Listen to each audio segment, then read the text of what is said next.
savez, c'est marqué dans le Ramchal, Rabbi Moshe Chaim Luzzatto. Il dit, le Rav, que ce n'est pas le temps qui passe, mais c'est nous qui passons le temps. Ça veut dire que chaque fois, on se retrouve dans des mêmes situations dans lesquelles les influences du passé sont toujours vivaces. Les agressions du passé sont là. Il y a les Mityavnim et ceux qui sont les Hashmonaïm, ceux qui ont voulu assimiler la Torah Kdosha à des cultes étrangers, et ceux qui, au contraire, ont lutté pour faire triompher la lumière sur l'obscurité et la Neshama sur le corps. À qui on appartient? C'est chaque jour qu'on nous demande cette question.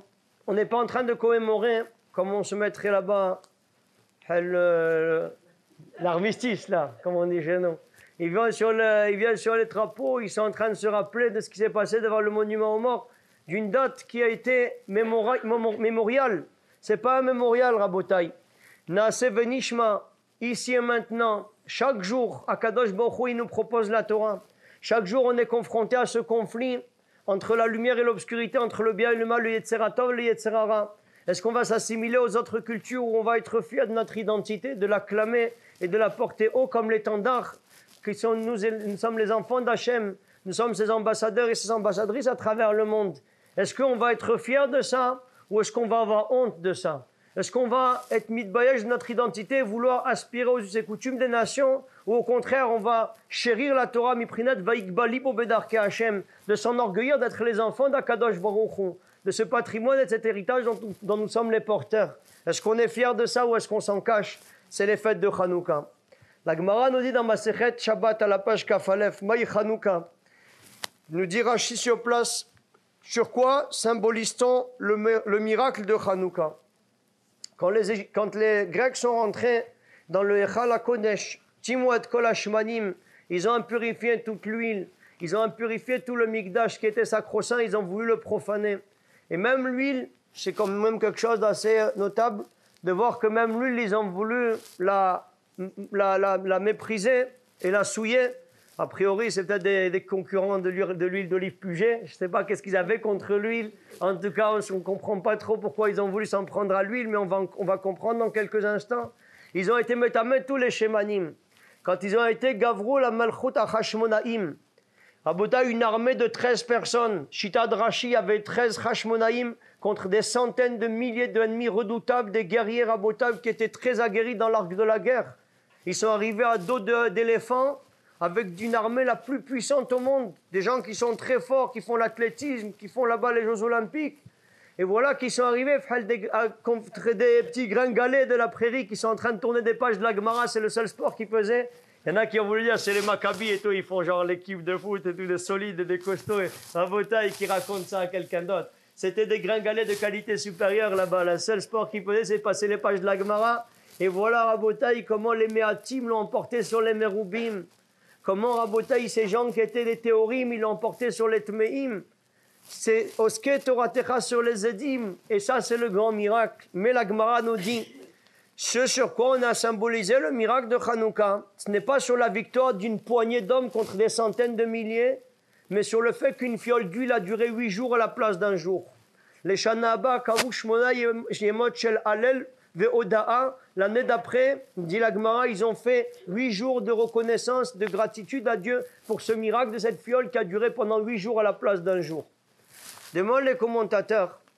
Rapraim Shmulevi Zatzal, mon maître, ma lumière, avec Manuel Toledano, Ibadele Chaim Tovim, beaucoup de Acharonim et aussi les Rishonim, ils demandent comment ça se fait qu'on symbolise le miracle sur une fiole qui a duré 8 jours à la place d'un jour. A priori, il y a un miracle beaucoup plus grand si on veut s'émerveiller de ça. Vous savez, Rabotai, il y a le soleil. Ça fait 5780 années qu'on n'a pas changé le combustible, ni on a amené là-bas des petites mèches. Au moment de Hanouka, il n'y a pas forcément une de multiplier là-bas les séoudotes, même si c'est bien ça de chanter Hashem Yitbarach et de remercier. Le tour, il est au maître sur cette couchée d'ailleurs. Il dit que quand au moment de Hanouka, ils ont voulu détruire la Neshama, c'est parce que nous, on s'est affaibli. Trashlu be'avoda, dit le tour, on s'est affaibli dans les mitzvot. On faisait les mitzvot, mais que mitzvot anashim elumada.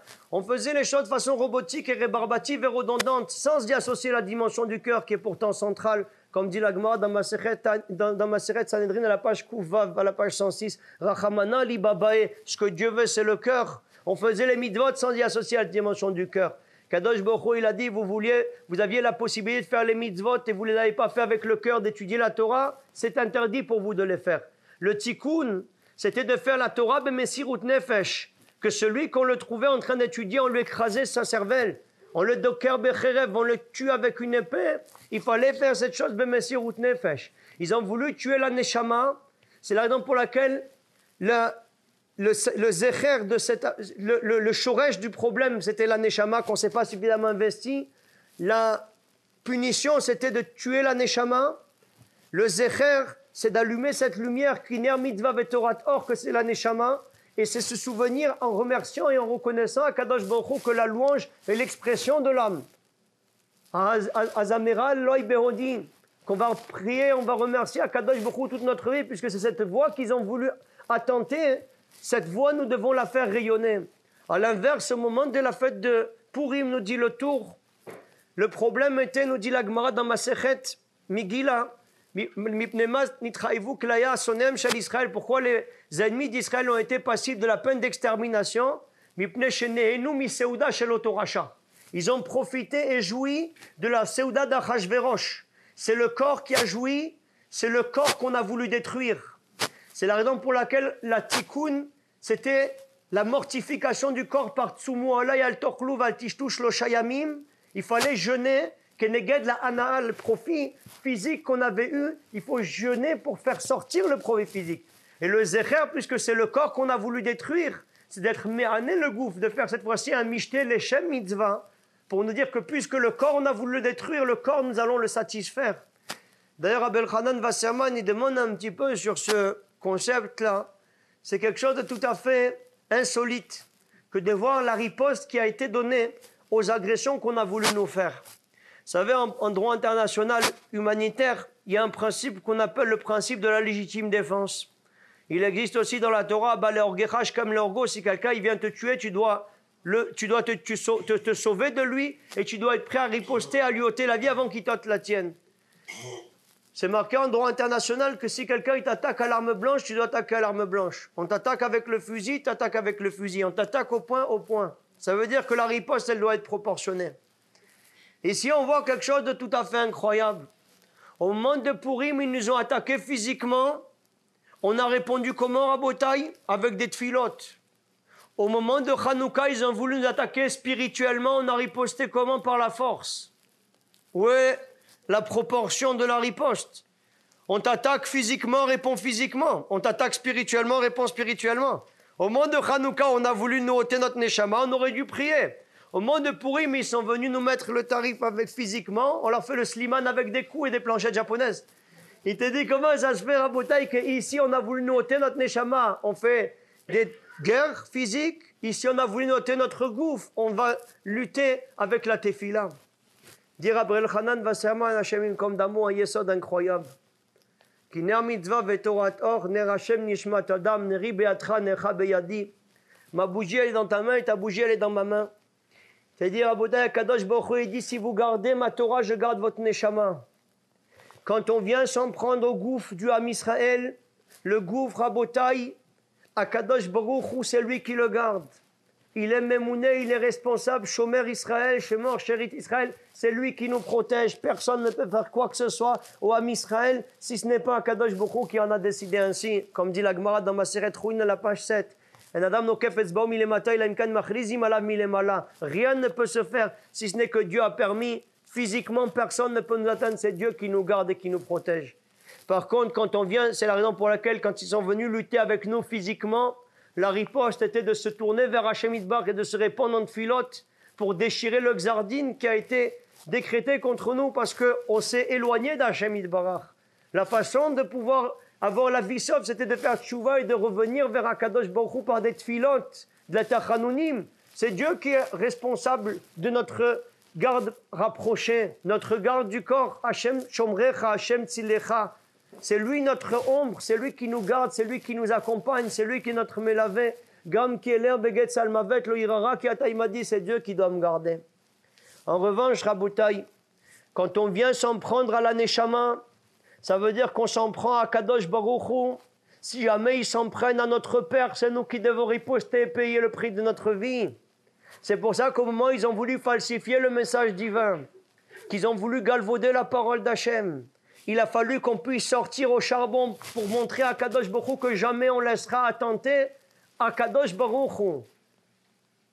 Parce que si on touche la lumière de Dieu, ça veut dire qu'on est en train de toucher Abba Sheva Shamayim. On doit être prêt à payer le prix de notre vie, parce que notre vie, elle ne vaut pas la peine d'être vécue, si ce n'est dans la Torah et les mitzvot. La reine, quand ils s'en sont pris à nous, à Kadosh Baruch Hu, c'est lui qui doit nous défendre.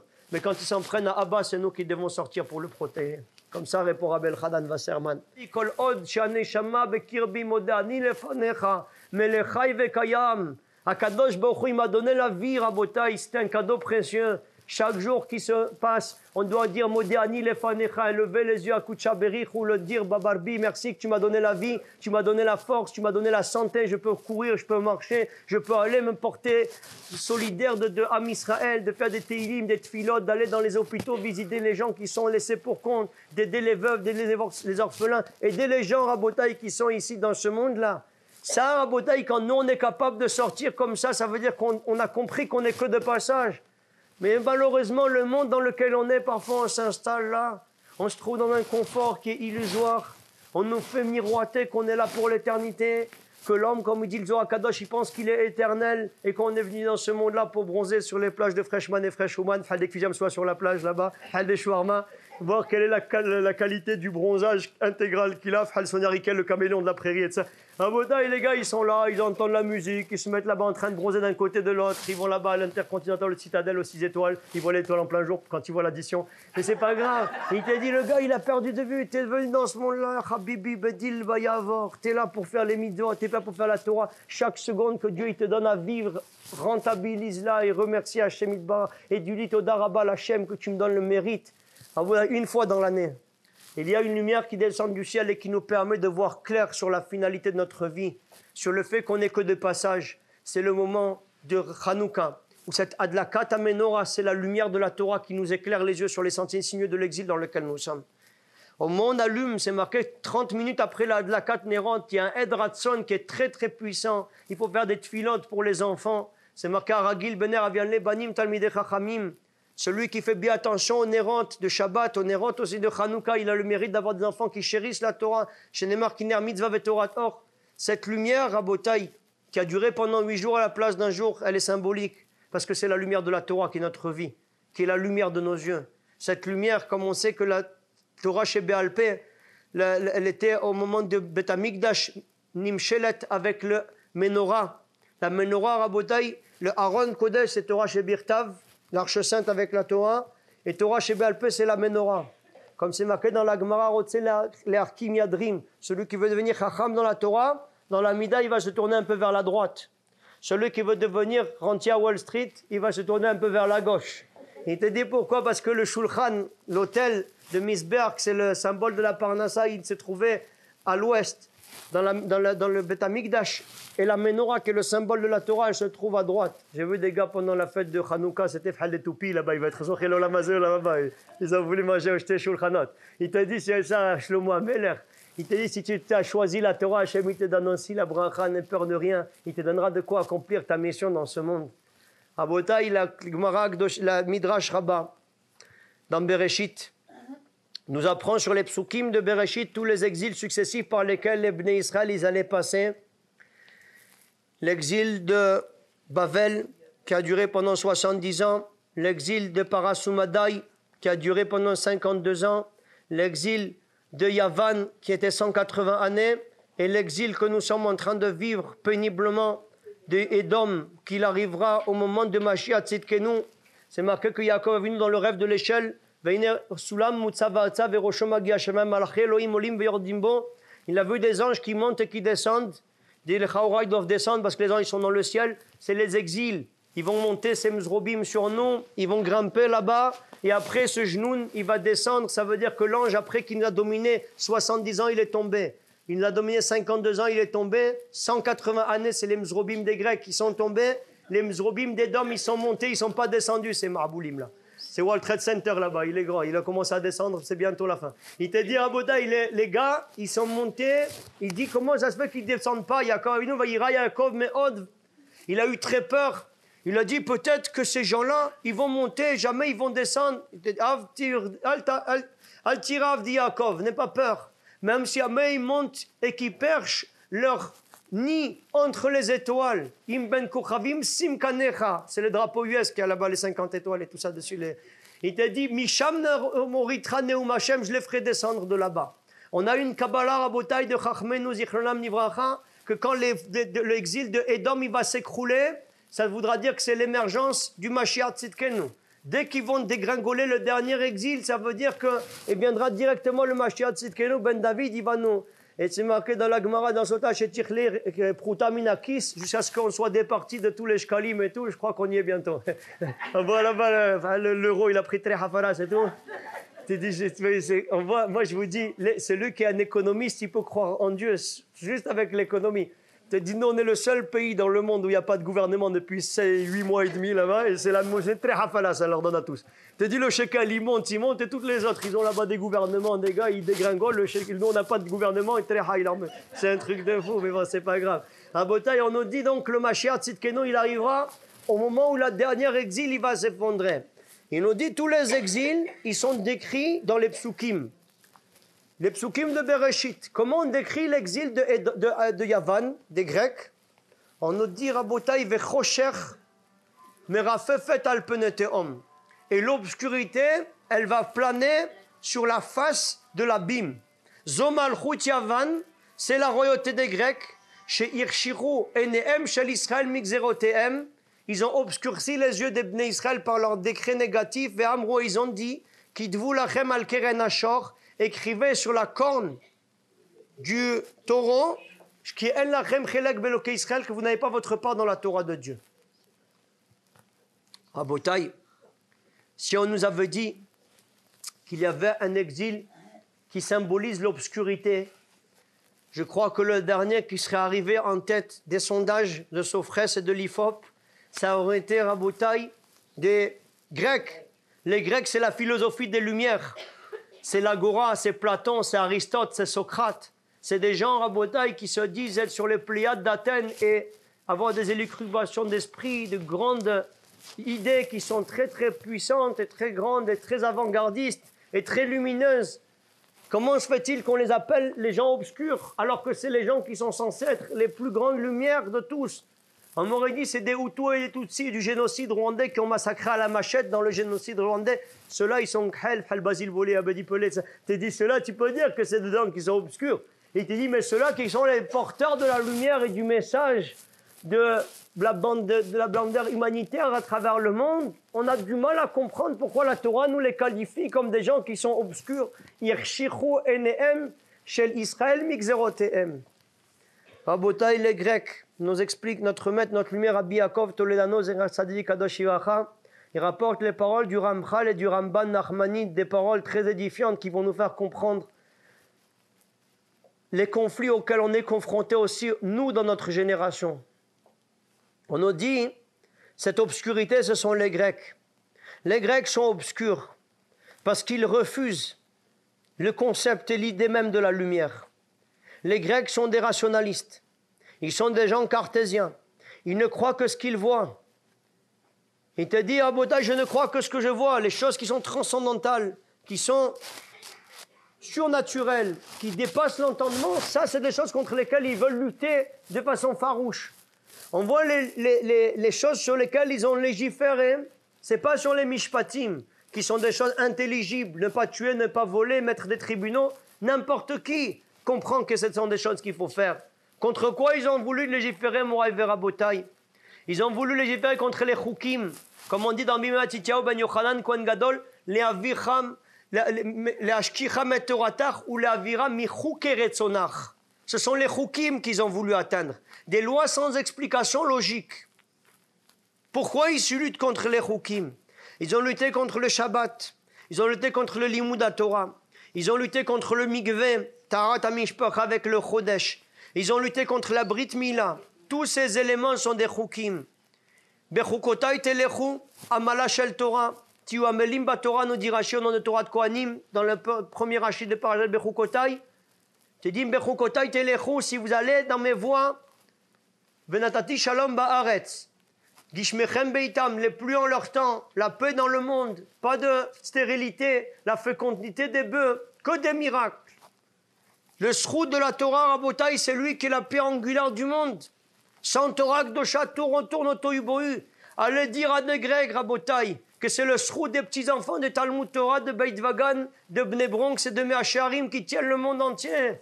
Habibi, c'est le G7 et le G8 là-bas, c'est Kofi Annan et Ban Ki-moon, le frère de Sushi West là-bas à l'ONU. C'est eux qui sont les grands patrons. Rabotai, c'est qui ces genoux-là? C'est qui ces marionnettes? Ils n'existent pas. T'es qui, Raboum?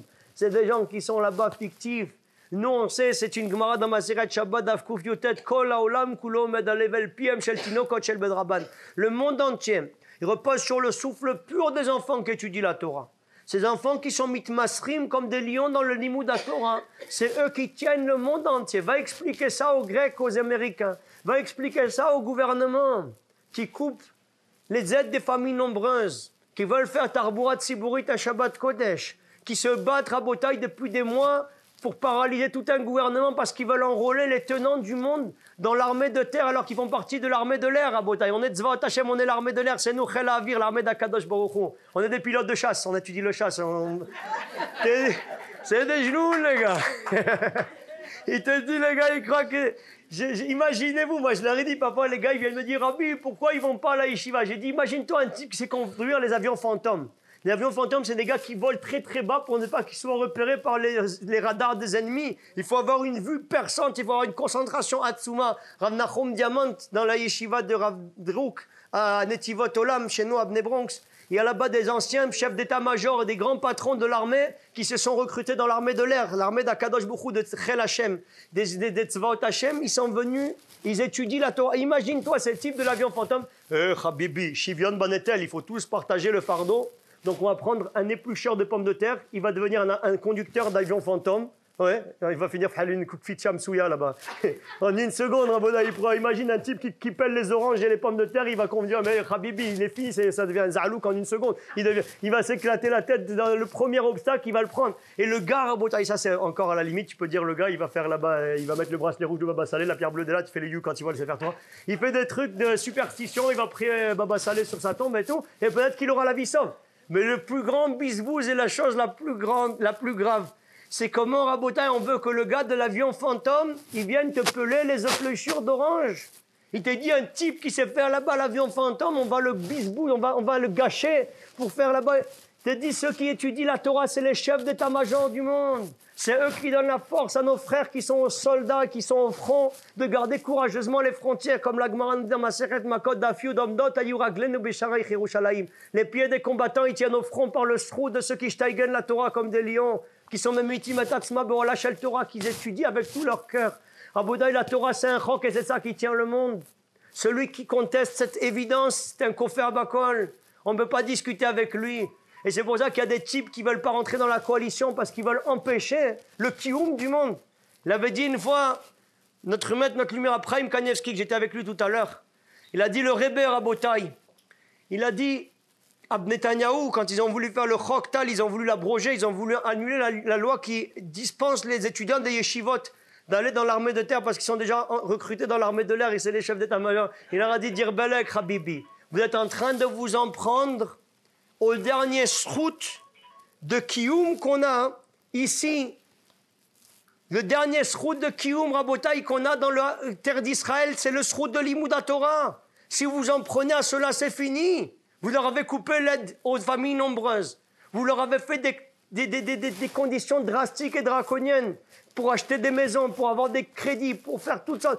Mais il te dit, vous êtes en train de vous en prendre à la seule srout de Kiyum. Rabotai, par quel mérite on est là? Si ce n'est pas le srout de la Torah qu'on étudie, comment, Rabotai, des millions de genoux qui sont autour de nous, qui Ahmadi Najab, le nain de jardin, là-bas, qu'on lui une balayette et une planchette japonaise. Il te dit, le gars, toute la journée, il prêche pour la destruction, le fait de rayer le peuple d'Israël de la carte, d'effacer l'État d'Israël. Qui nous garde, Rabotai? C'est quelques F-16 et quelques M-16. C'est les M. Chechesre, c'est les mères de 16 enfants là-bas, le footballeur américain, avec les remplaçants. M. Chechesre, c'est ça, la mère de 16 enfants, c'est elle qui te protège par le sroud de la Torah de 16 enfants. Rabotaï, c'est ça le sroud de la Torah qui nous garde, encore une fois, les Grecs, les Américains, tous ces gens-là qui ne croient que ce qu'ils voient, va lui dire que le sroud de le monde, il repose sur le souffle pur des enfants qui étudient la Torah. La Torah, c'est un chok, Rabotaï. Le Amal Hashel Torah, c'est des chukim. Il y a l'itman des palik ve'en maleit vakeach alze. Ça, c'est la première chose sur laquelle ils ont voulu nous interdire. Deuxième chose sur laquelle ils ont voulu nous interdire, Shabbat Kodesh. C'est un chok aussi. Va expliquer à un grec que le fait de déplacer une plume dans le domaine public, c'est chayav ce qu'il a, et le fait de soulever une bibliothèque de Louis XIV de 700 kilos là-bas dans un appartement, t'as pas transgressé le Shabbat. Tu dis, j'ai pas compris. Va lui expliquer au gars le fait de monter le colimaçon là-bas, que le gars il a mal à la tête jusqu'à ce qu'il va arriver en haut. Ça s'appelle Veshameru Bene Israël et ta Shabbat la sonne. Et si par contre tu demandes à un genou de t'appuyer sur le bouton amiral et goy, tu as transgressé le Shabbat. Tu dis qui il arrive avec la transpiration, le Dragon Ball Z, le gentil Sangwan, son père était un héros, le grand vaillant Sangoku là-bas, il transpire, il arrive, il a monté là-bas des étages jusqu'à ce qu'il arrive au Khabib, le type, il est en train d'avoir toute la transpiration de son corps, il dit, t'as fait un grand kavod au Shabbat. Mais attends, j'ai pas compris. L'autre, il m'a appuyé sur un bouton, il est monté comme une bombe, il arrive là-bas, tout frais, tout pimpant, et ça avec le costume de qualité supérieure. Et il t'a dit, qui c'est qui a respecté le Shabbat, Rabota, il va lui expliquer là-bas, ce grec-là. Ils ne peuvent pas comprendre, c'est des choukim qui sont tmounim dans le teva, que Dieu il a créé le monde de cette façon-là. Il a expliqué ce que c'est le kavod de Shabbat, le menucha de Shabbat Kodesh, comment le monde il fonctionne, ils ne pourront jamais comprendre une chose pareille. De la même façon, on voit avec la Baltarat Mishpacha et la Mila, te disent ce que les gens qui ne sont pas dans la Torah Akdosha, ils appellent l'amour, on appelle ça karet. J'ai rien fait de mal, Habibi, on s'aime, il n'y a pas de problème, ça détruit le monde. Avant le mariage, c'est Yarek va y avoir, c'est la plus grave avéra, il vaut mieux mourir plutôt que de la faire. Après le mariage, c'est le kiyum du monde, c'est ça qui construit le monde et qu'on amène des neshamot dans le monde par ces éléments. Alors ils ont voulu expliquer rationnellement mais médicalement là-bas que c'est des choses qui sont fondées, Tarata Mishpacha, la pureté familiale, le calendrier qu'ils ont voulu abroger en nous faisant le calendrier grégorien. Et dire qu'il y a des gens qui vont faire la Saint-Sylvain ce soir, ils sont ils vont manger des raisins, les Espagnols. 12 raisins à minuit là-bas, ils sont complètement coucous. C'est l'un des types qui a tué le plus grand nombre de juifs dans le monde et ils vont faire là-bas un réveillon, les gens, ils sont zinzin complètement. Et il t'a dit, ils ont voulu prendre ce calendrier Rabotaï et le troquer contre notre calendrier à nous. Ils ont voulu terrasser là-bas le concept de Taratash Mishpacha des 7 jours de pureté. Ils ont voulu expliquer médicalement, oui, celui qui fait attention au Tarata Mishpacha, il y a 90% de moins de chances d'avoir des cancers de l'utérus. On n'a pas besoin de preuves que la Torah elle est divine et qu'on a besoin de savoir que ça va nous apporter du bien. On est ma minime, benema minime, on croit d'une foi entière et unique en Akadosh Baruch Hu, on est convaincu, Rabotai. On n'a pas besoin d'avoir là-bas des preuves. Et celui qui va apporter des preuves, qui nous explique alors comment ça se fait qu'une fois que tu pars là-bas, que tu as compté là-bas les 7 jours et les 5 jours et qu'on arrive après le Tarat Mishpacha, qu'on fait là-bas le Hefsek Tara et qu'on arrive le jour du Mikvé, va expliquer à Botaï à des Grecs ou à des types du ministère de la Santé comment le fait de rentrer dans le bord du Mikvé du Harizal où il y a à peu près 756 personnes qui rentrent chaque minute, ça s'appelle que tu as été métaer et de rentrer dans le balnéothérapie du David Intercitadel là-bas, ou du Intercontinental, ou de rentrer là-bas dans le Waldorf Astoria, là-bas t'es tamé et là t'es tahor. Tu vas calculer le pH neutre, je peux t'assurer que tu vas avoir là-bas, quand tu vas voir la différence d'hygiène qu'il y a entre ce bord-là et celui-là, tu vas comprendre qu'il y a un petit problème. Raboda est là, Kadosh Baruch Hu a dit cette eau-là elle purifie et cette eau-là elle purifie pas. Cette piscine olympique de qualité supérieure, tu peux rentrer dedans, tu restes tamé, et ces bords-là, tu rentres là et tu sors tahor. C'est un chog, Raboda, et c'est comme ça qu'Akadosh Baruch Hu, il a décidé et qu'il a créé le monde. C'est-à-dire, ils ont voulu lutter contre les chokim, parce que les Grecs, ils détestent admettre des choses qui leur échappent. Ce que tu appréhendes avec ton intellect, c'est de l'orgueil. Celui qui refuse d'admettre qu'il ne peut pas comprendre. C'est le concept de Naaseh Venishma qui est la pierre angulaire de toute la Torah. Là, je ferai, je comprendrai, quand même je ne comprends pas, je ferai quand même. Les Grecs, ils détestent ça. Parce que le culte grec, il est basé sur l'égoïsme et l'égocentrisme. Sur le culte du corps, le culte de la personnalité. Sur le kalos kagatos, Ceux qui ont fait un peu de grec, ma mère, elle m'a obligé tout à l'heure. Ma mère, elle est partie. Il te dit, Rabotai, Kalos, Kagatos, ce qui est beau est bon. Pour nous, ce qui est bon, c'est bon. Pour eux, ce qui est beau, c'est bon. C'est des valeurs qui sont complètement inverses. Il te dit, Rabotai, eux, toute leur vie, c'est le culte du corps, les Jeux Olympiques. Je suis plus beau que toi, je suis plus fort que toi, je cours plus vite que toi. Je suis plus musclé que toi, je sais porter plus de poids que toi. Ils sont prêts à faire des efforts, mais pour leur kavod à eux. À partir du moment où tu admets la transcendance, tu admets qu'il y a quelque chose qui t'échappe, tu admets qu'il y a quelque chose qui échappe à ton entendement, à ta compréhension, ça veut dire que tu admets une force supranaturelle à laquelle tu dois te soumettre. Tu dois sortir du centre de l'image et placer Akadosh Baruch Hu au centre de l'image. Ils ne sont pas prêts à ça. Ils préfèrent dire que ça n'existe pas, comme ça ils sont tranquilles et ils peuvent satisfaire leurs passions viles, leurs pulsions, qui sont animales et bestiales, parce que c'est beaucoup plus facile de se sentir au centre de l'image. Tu fais ce que bon te semble, avec qui tu veux, au moment où tu veux et quand tu veux. Tu ne vas pas te prendre en main. Et tout ce que tu fais, c'est pour ton kavod et ta gloire. Ils ont vu des gens qui sont venus diffuser le kvod shamaim, que kol haolam kulo nivra l'arbir vodo, le monde entier a été créé pour le kavod shamaim. Ils ont vu des gens qui ont fait Hamzou Yatsa Talit Ilati et Saperou, ce peuple, je le formais pour qu'il puisse dire ma louange dans le monde. Ils ont vu des gens qui se sont effacés, qui se sont écrasés pour faire véhiculer la lumière d'Akadosh Baruch Hu. C'était des gens qui étaient des objecteurs de conscience. C'est des gens qui ont mis en péril tout le système du culte du corps et de la personnalité, qui était Rabotai, le microcosme de cette société là-bas des Grecs. Et c'est pour ça qu'ils ont lutté de façon farouche contre tous les choukim. Le chok et la mitzvah sans explication logique qui nous rapportent le plus d'Akadosh Baruch Hu. Parce que quand tu fais quelque chose parce que tu comprends, ça ne montre pas que tu as de la crainte du ciel et tu ne fusionnes pas avec Dieu.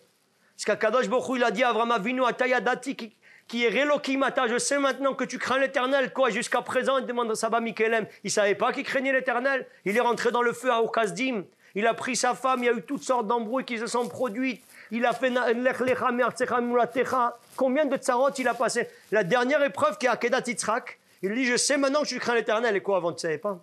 Toutes les choses qu'il a fait, il était convaincu par son intellect. Quelqu'un qui est capable de mourir pour ses idées, c'est dans la nature humaine. On a vu des zrobim là-bas au moment de Pearl Harbor. Il y a des Japonais qui ont pris là-bas de la Mahia, ils se sont jetés sur les cibles américaines avec là-bas. Il y avait des kamikazes.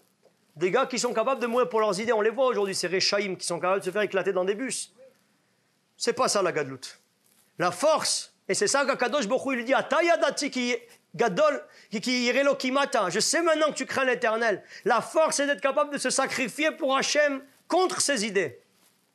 Tu vas toute ta vie plaider et prêcher contre le sacrifice des enfants. Tu dis, Verachama valkol masav, et maintenant Dieu, il te demande de sacrifier ton fils unique. Et parce que tu as la crainte du ciel, tu ne poses pas de questions, tu le fais. Ça, Rabotai, c'est la puissance et la force. Les choukim, ce sont des lois sans explication logique qui montrent comment on va fusionner avec Kutcha Berichou. Merci beaucoup, Yavdo Khamid. C'est ce qui va nous montrer comment on va fusionner avec Boré Olamim, comment on est avec Hachem, comment on s'annule devant lui, comment on est batel ou mevoutal. Comme c'est marqué dans la Gemara, dans la Masechet Choulin, dans la page 5, Tzidkatra karei al adam ubematoshi Hashem, afilu arumim bedat kadam arishon mesim et atzmam kebem alasod retzon konam. Ils ont beau être intelligents comme Adam Arishon, ils se mettent comme des animaux pour faire la volonté de leur maître. Moshreni acharecha narutza. Il a dit Shlomo Ameler, tire-moi, je vais courir après toi comme le cheval, il suit là-bas son maître. Moi aussi, je cours avec Hachem. Le plus intelligent de tous les hommes, il se met comme un petit animal devant Boré Olamim. Il annule son intellect devant la toute puissance et la transcendance d'Hachem. Plus tu t'annules, plus tu fusionnes avec Hachem Yitbarach. Plus tu crois que tu existes, plus tu fais écran entre la Shrina et le monde. Et plus tu n'existes pas. Quand tu sens que tu es petit et que tu n'es rien, tu deviens là-bas une lumière. Mais quand tu crois que tu es quelque chose à Rabotai, tu n'es rien. J'aurais dit une fois là-bas, les Grecs, le seul truc qu'ils ont dit, c'était un truc sympathique. Il a dit, ce que je sais, c'est que je ne sais pas. Je dis, alors si tu ne sais pas, ne parle plus. C'est la même chose à dire, reste tranquille et tout. Il dit, le gars, ce que je sais, c'est que je ne sais pas. Je dis, alors reste tranquille, Habibi. Il te dit, Rabotai, les Bnei Israël, ils sont venus. Ils ont voulu montrer qu'ils s'annulent devant Hachem et ça a rendu fou les Grecs. Ça a rendu fou les Grecs parce que les Grecs, ils sont au centre de l'image. Les Grecs, c'est des gens qui recherchent là-bas la gloire, qui recherchent la presse et les médias. qui recherchent des réseaux sociaux de Face de Chef, Facebook et Face de Chameau, Snapchat et Instagram. Et toute la journée, ils veulent des links, c'est des likes, c'est des flammes, et qu'on parle d'eux et qu'ils ont des vues sur YouTube et sur Face de Chèvre. Toute la journée, Rabotaï sur Facebook, ouais, ils ont parlé de moi. Ils montrent leurs femmes, ils montrent leurs enfants, ils montrent leurs bagues, leurs 4x4 Jaguar, leurs Porsche Ferrari. Ils montrent leurs vacances, ils montrent là-bas leur maison, leur duplex, leur maison de fonction. Ils montrent là-bas les pistes de Chamonix avec là-bas la trace des lunettes de soleil parce qu'ils ont bronzé. Hein. Ils ont réussi là-bas les vacances. Et toute la journée, ils sont en train d'essayer de chercher à maintenir une société de voyeurisme dans laquelle on essaye de se mettre en avant. Et où elle est la Shrina dans tout ça? Où est Akadosh Baruch Hu? Si jamais nous on se met tellement en avant, où c'est qu'elle est le Kvod Shamaim? On a le droit de se mettre en avant pour sanctifier le nom de Dieu, mais pour se sanctifier à soi-même, on a le droit de se mettre en avant. Toute notre vie, elle doit être battelle au service de Melech Olamim. Toute notre vie, elle doit être pour que le Kavod d'Hashem Yitbarach, il emplisse le monde. À partir du moment où on vient et que Chazve Khalila, il poste sur toutes sortes de tarboulottes là-bas, des photos qui sont pas de sa note, c'est Doché Ragla Shrina, le manque de Tzniut et de Gdusha à Botaï. Il a dit Bilam, il a demandé à Balak, il a demandé à Bilam de les maudire. Qu'est-ce qu'il fait? Il monte sur la montagne, il les observe comme ça. Matovo Alecha Yaakov, Mishkinotecha Israël, qu'elles sont belles tes tantes Yaakov, qu'elles sont belles tes... L'autre, il est devenu zinzin. Il a dit, Khaboub, je t'ai fait venir pour leur mettre le tarif, le Sliman, et toi, tu viens, tu les bénis à Marboul. Il a dit, Khabibi, Akadosh, Bochuma, Kabo, le Kabo, El, Mazaom, le Zamasham, Kibirosh, Surenu, ou Mikvot, Ashurenu. Ce peuple-là, je ne peux pas les maudire, parce qu'ils ont des tentes qui sont dos à dos, face à face. On ne voit pas ce qui se passe avec un regard inquisiteur chez l'autre. Raboda, il y a 99% de gens qui meurent à cause de l'Aïnara. Et 1% à cause de leur avérote.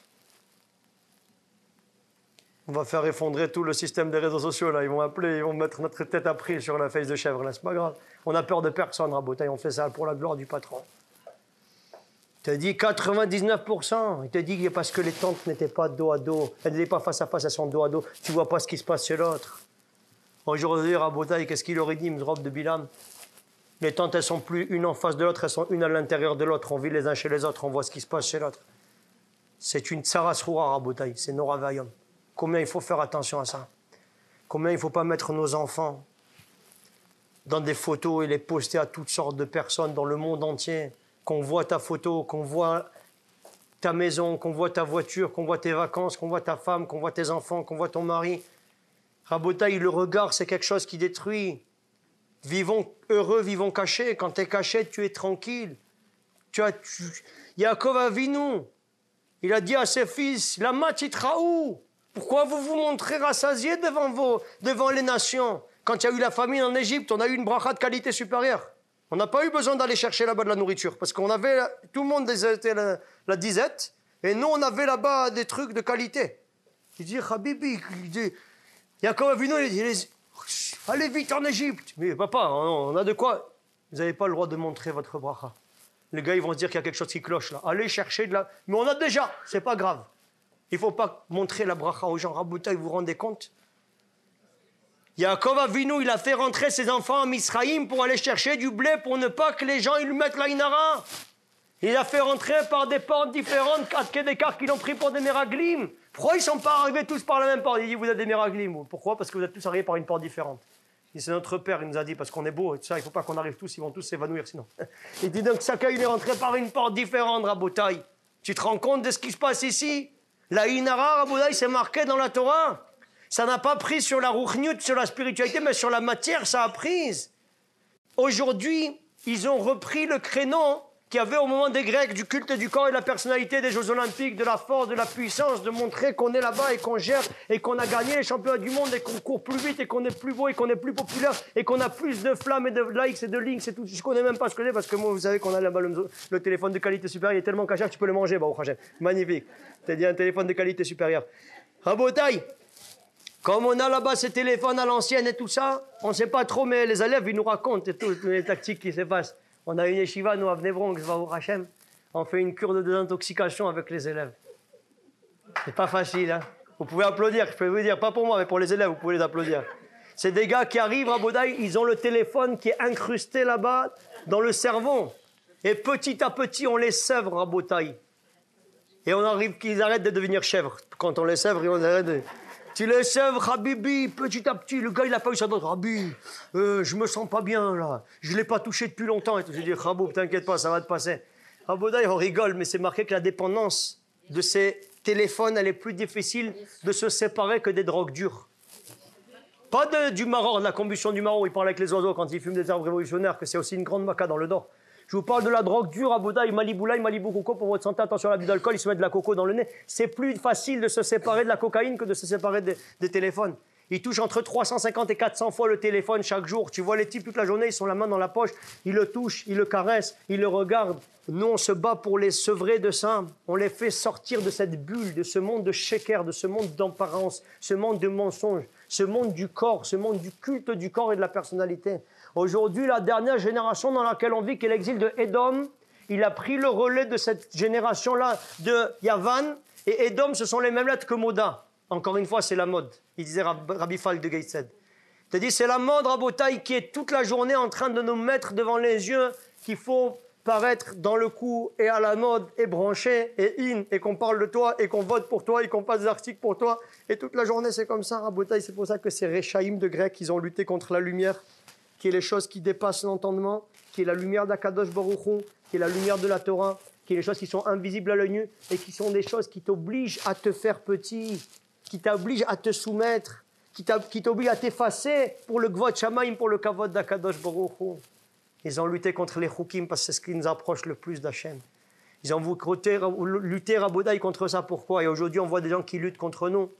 Ils ont pris le leitmotiv. Je dis, le grec, on n'est pas en train de faire là-bas une commémoration, de se mettre sous un drapeau en train de se rappeler ce qui s'est passé au monument aux morts. On est en train de vivre ces agressions encore aujourd'hui. Il y a des gens qui nous haïssent. Pourquoi ils nous haïssent, Rabotaï? Je vais vous demander cette question-là parce que moi, ça me taronne. J'ai jamais compris pourquoi les gars, ils nous aimaient pas. Qu'est-ce qu'on a fait de mal? Moi, je me rappelle une fois, je suis parti à un hôpital pour aller voir un médecin. Et j'attends un taxi. Et il y avait une femme, je ne l'ai pas vue, ou je ne sais pas exactement si elle était avant moi ou après moi.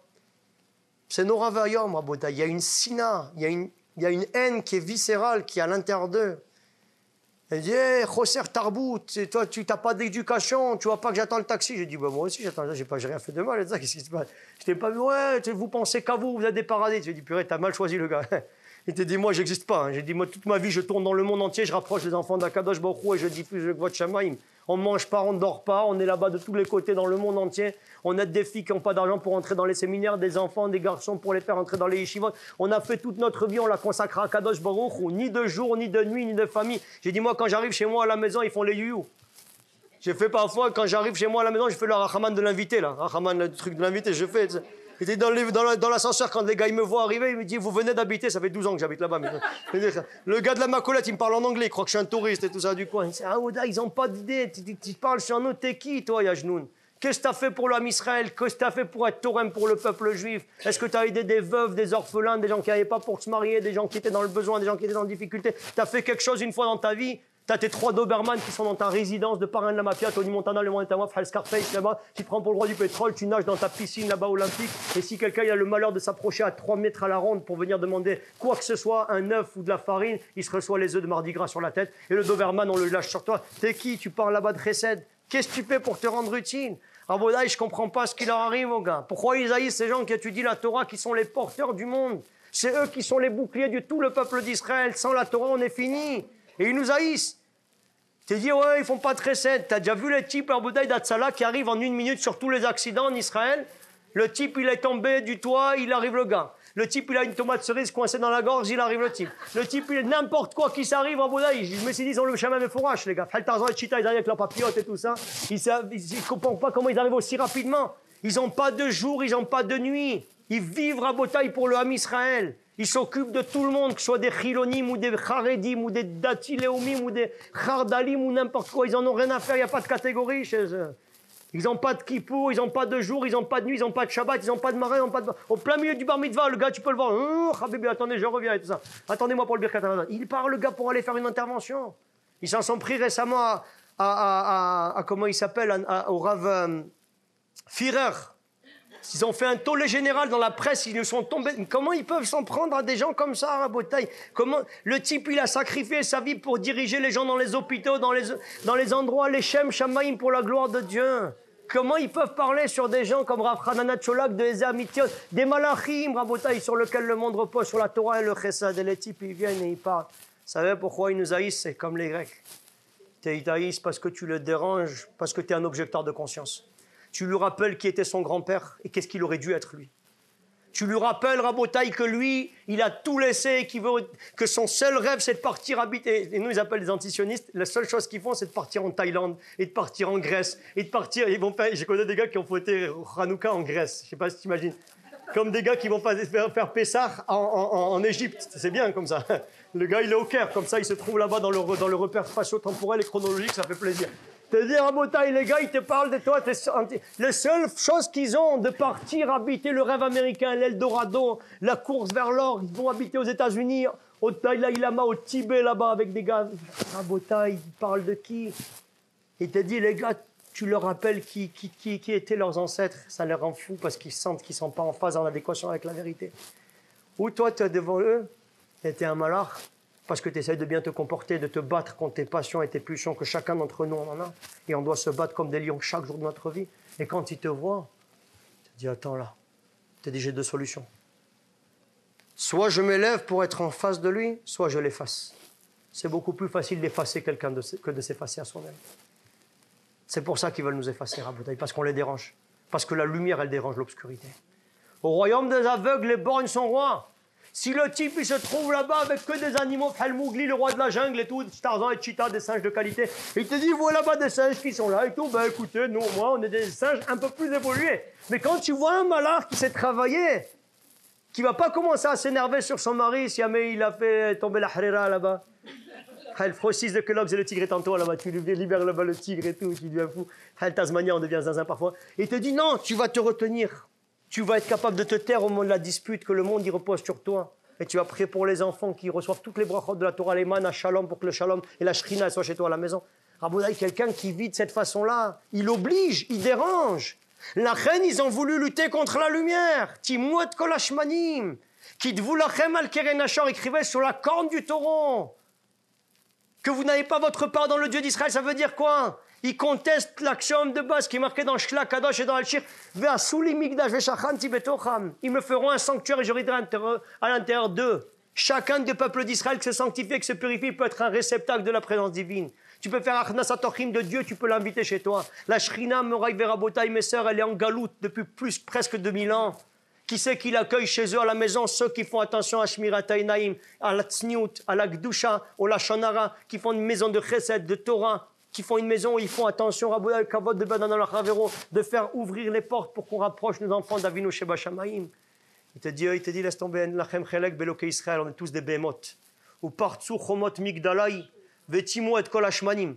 La première chose qu'ils ont fait quand ils sont venus, première chose, déjà, ils ont brûlé la Torah, parce que la Torah, c'est le symbole de la lumière, et c'est ça qui diffuse le kavod de Dieu dans le monde. Ça, c'est un. Ils ne veulent pas la diffusion du Kvod Shamaïm, ils veulent la diffusion de leur kavod à eux, donc ils ont brûlé la Torah. C'est les Ashkicham et Toratar. Comment on fait pour désolidariser un peuple de sa loi? On lui fait oublier sa Torah. Ils ont effacé la Torah. Ils ont effacé l'huile. Je vous ai dit, ils avaient des problèmes contre Puget, les gars, ou quoi? Non. Il te dit, l'huile, c'est la Torah. La Torah, ça les insupporte. La reine, ils ont voulu effacer là-bas la Torah. Et comment ils ont voulu faire ça? Kitvu lachem al keren ashor. Écrivez sur la corne du taureau. C'est quoi la corne du taureau? Ah ouais, c'était les biberons de l'époque. Dès le plus jeune âge, il faut leur déraciner la émouna, qu'ils peuvent avoir le srout d'être tellement kadosh qu'ils fusionnent avec un kadosh baruch Hu. Dis, laisse tomber. En lachem chelek beloke Israël. On est tous des bémotes. Te prends pas main, te bats pas, te fatigue pas. Ne fais pas des efforts pour t'effacer, pour que la shrina elle soit là. Ah ouais, le Ham Israël, c'est le peuple d'Anava. La Gemara Gdosha dans Masechet Ta'anit à la page 7, elle nous dit que la Torah elle est comparée à de l'eau, parce que de même qu'on peut pas vivre sans eau, on peut pas vivre sans Torah. De la même façon que l'eau se dépose du point le plus haut vers le point le plus bas, la Torah elle va chez celui qui est bas. Celui qui croit que c'est le roi du pétrole, la Torah ne vient pas chez lui.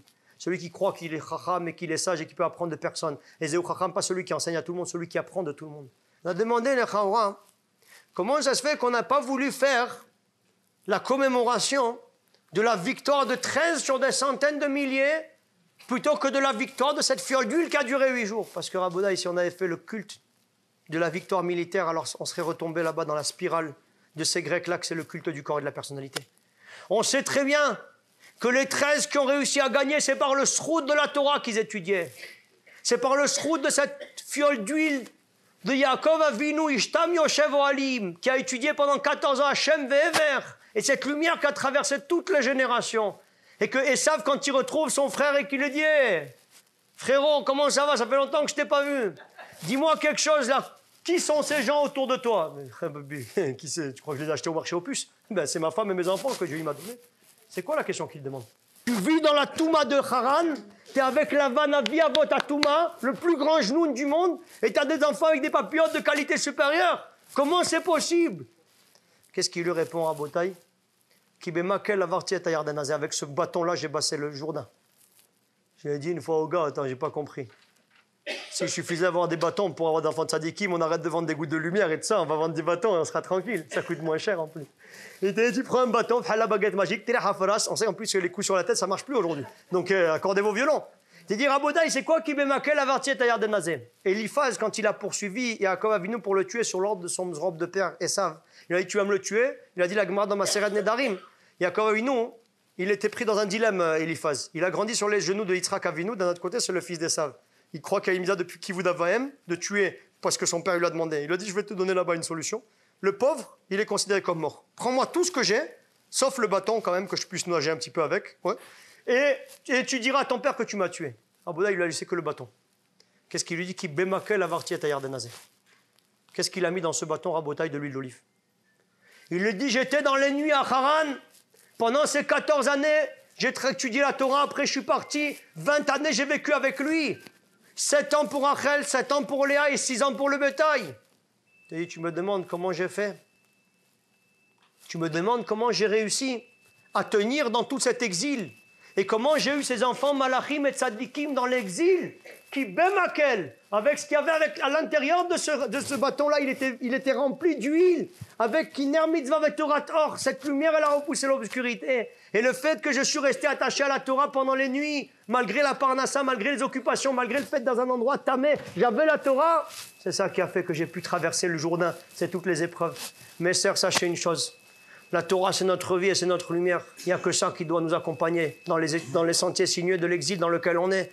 Chaque fois qu'ils nous ont fait des problèmes à l'Inquisition, à la Shoah, dans n'importe quel matzavim, on laissait nos rivières de diamants, Boubou, Saint-Laurel, parce que je ne vaux rien. Tout ça, on le laissait. La seule chose qu'on a pris avec nous, c'est les Sifrei Torah. Ces Sifrei Torah, Rabotai, on doit les chérir. On doit encourager nos enfants, nos maris pour étudier la Torah et nous aussi étudier la Torah. Il y a parfois les gens qui disent, oui, Rabbi, je crois que vous n'avez pas compris, là, ça c'est des femmes. Là. Ils n'ont pas. Ils disent, étudier la Torah pour une femme, ce n'est pas une mitzvah, c'est pikuach nefesh. C'est une question de vie ou de mort. Si tu ne comprends pas la valeur de la Torah, comment tu vas encourager ton mari à étudier la Torah et comment tu vas résister face à toute l'influence du monde qui est autour de nous? On n'a que la Torah, nous chiourer la Torah.